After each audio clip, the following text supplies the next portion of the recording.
Mavi Legaspi, nagbigay ng reaksyon tungkol kina Kobe Paras at Kylene Alcantara. Nagbigay ng pahayag si Mavi Legaspi tungkol sa kanyang dating ka-love team at naging karelasyon na si Kylene Alcantara, at sa kasalukuyang kasintahan nito na si Kobe Paras. Sa isang ulat ni Nelson Canlas sa GMA News, 24 na oras, nitong Lunes, inamin ni Mavi na tapos na siya sa mga isyu at hindi na nagmamadali sa anumang bagay, kundi mas pinapahalagahan na lamang ang kaligayahan at kapayapaan sa buhay. Ayon kay Mavi, "The person's happy. I'm happy. Let's end the year on a good note na peaceful." Nagpahiwatig siya ng maturity at positibong pananaw sa kabila ng mga nangyaring hindi pagkakaintindihan. "What's done is done also and lahat naman masaya," dagdag pa niya. Ipinakita ni Mavi na hindi na niya pinapalala ang anumang nangyari sa nakaraan, at iniisip na lang ang kasalukuyan at ang mga bagay na makakapagbigay saya sa kanya. Nang tanungin si Mavi kung handa na ba siyang makipagkita muli kay Kylene, sinabi niya na wala siyang problema sa anumang pagkakataon ng muling pagharap sa kanya. "I've always been civil. At the end of the day, we're all just looking for happiness in our life," sabi ni Mavi.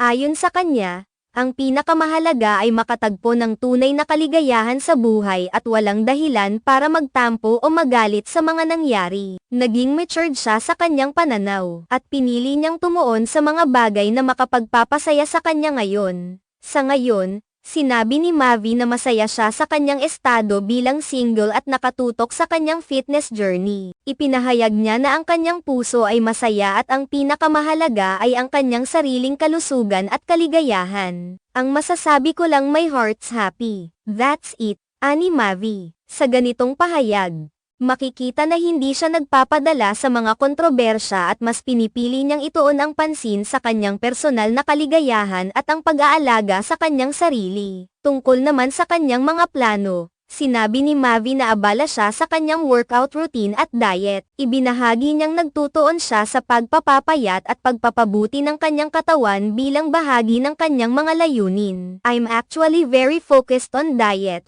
and working out. Makikita nyo in the very near future kung bakit kailangang magpapayat," paliwanag niya. Ipinakita ni Mavi na ang kanyang fitness goals ay may malaking papel sa kanyang pang-araw-araw na buhay at siya ay naghahanda para sa mga darating na proyekto na maaaring magbigay sa kanya ng mas maraming exposure at oportunidad.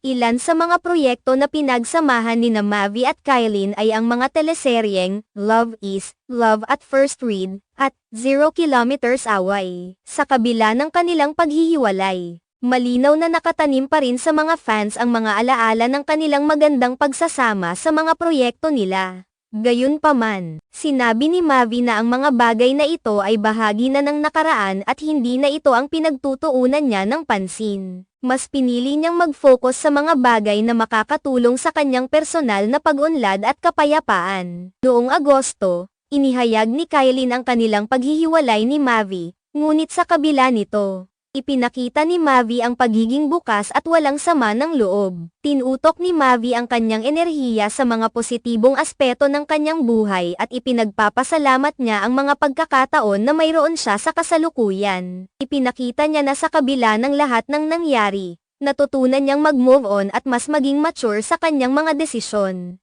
Ang pahayag ni Mavi ay nagsisilbing magandang halimbawa ng maturity at pagiging positibo, na sa kabila ng mga pagsubok, mahalaga ang pagpapatawad sa sarili at ang pag-focus sa mga bagay na magdadala ng kasiyahan at tagumpay sa hinaharap.